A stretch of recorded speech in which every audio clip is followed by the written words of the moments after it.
So guys, magbigay rin ako ng reaksyon tungkol sa nag-trending na bata na nawawala. Trending ngayon yung 2 taon na bata na hinahanap na 7 days ng ngayon natagpuan, kahapon 7 days. Kahapon natagpuan na nila yung bata na nawawala. Ngayon,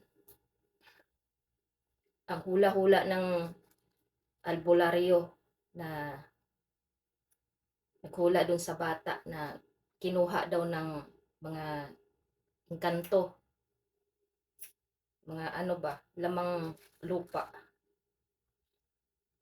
Ang hula niya, pagdating ng 7 days, wala na yung bata, hindi na babalik. Pag tumungtong na siya ng 7 days. So, natagpuan nga nila na 7 days, wala nang buhay yung bata. So, kung maniwala kayo sa ano, sa mga albularyo, siguro merong iba na hindi naniniwala, no? Pero para sa akin, naniniwala din ako sa mga albularyo. Pero dito naman sa case ng bata, talagang ah, hindi tayo talaga, hindi tayo mag ano ba, basta-bastang kung sino ang paniniwalaan natin. Kasi hindi natin alam kung talagang may taong gumawa ng krimen sa kanya. At nakapagtataka lang din, no, yung nanay nung bata, hindi naman talaga maiano sa isipan ng iba o lalo na sa mga otoridad, dahil iniiwasan yung mga otoridad na pagpumunta sa bahay nung nanay nung bata. Imbis na diyan siya dapat makipag-communicate ng una ng mga importanteng talaga, uh, pagbigay information at pag-alala doon sa bata, na sa anak niya na nawala. Ang nangyari, nag-iwas-iwas siya doon sa mga pulis na tuwing may darating sa kanila. Pero pagdating sa mga mag-i-interview sa kanya, mga vloggers, mga manggagamot, yung mga albularyo, mabilis siya umaksyon ng pagharap sa kanila. At yung paniniwala niya na matutulungan siya sa mga albularyo, parang masyado siyang nagtiwala sa mga manghuhula na hindi tao ang kumuha. Pero tayong lahat naman meron tayong kanya-kanyang paniniwala.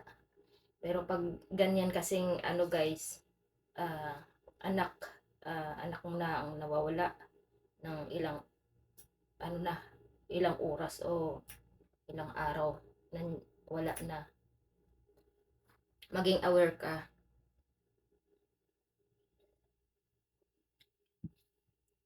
Mag-aalala ka na dapat, at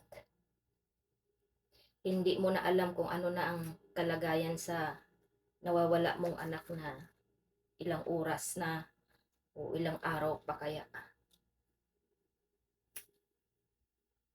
Kaya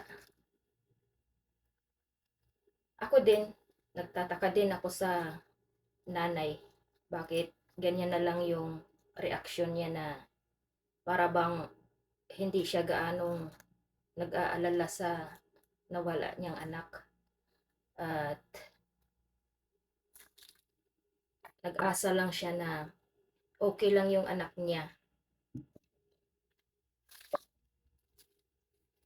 Ngayon, ang dami nang lumalabas sa kanya na hindi magandang ano, pag akusa. Kasi nga, baka daw mismo ang nanay ang nag-ano, nakapatay sa anak niya. Dahil nga sa ikinikilos at ano ng magulang sa nanay, parang nakapagtataka.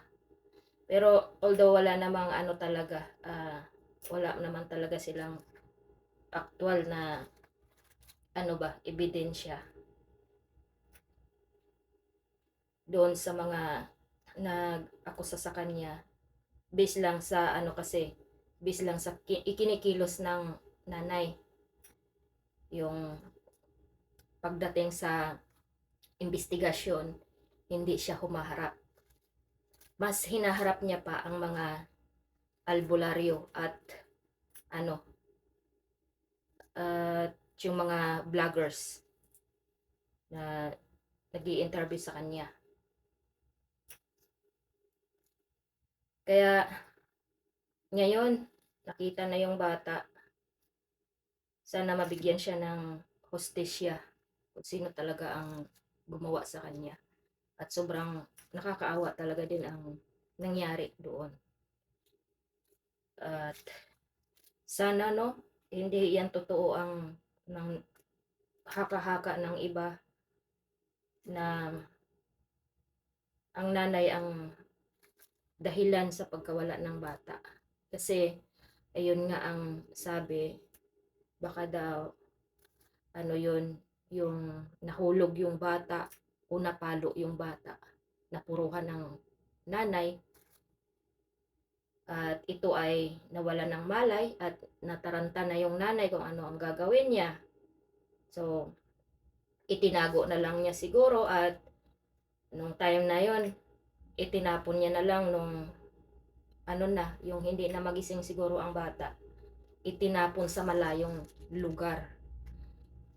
Ang layo ng ang layo ng na tapunan ng bata, halos 5 kilometro daw ang layo sa ano, liblib na kakahuyan, lasang kung tawagin sa amin sa Bisaya, kalasangan, nasa kalasangan na sobrang liblib na ano, gubat. Hindi yun marating ng 2 taon na bata na mapunta siya doon. Meron talagang nagdala doon sa kanya, merong taong nagtapon sa kanya, itinapon na lang yung bangkay ng bata. Siguro baka ano na yun, medyo matagal na yun na namatay yung bata, pero dineclare lang na 7 araw lang na ganyan na nawawala. Pero siguro matagal-tagal na yun kasi na ano na yung ano naagnas na yung, nakalabira na ba na bangkay, na ano na yung ulo, yung bata, yung nabungo na, kinain, nawala na yung laman, bungo na siya. Tapos yung katawan hindi pa na ano, hindi pa natunaw. May laman-laman pa siyang naiwan, pero ang bungo niya nakalansay na, yun. Ang katawan niya hindi pa kalansay, pero ang bungo lang nakalansay. Ang sabi naman din ng iba kung bakit maagang naging naunang nakalansay ang parte ng katawan ng tao, kasi once na may sugat ang parte ng katawan, yan yung una na magiging makalansay.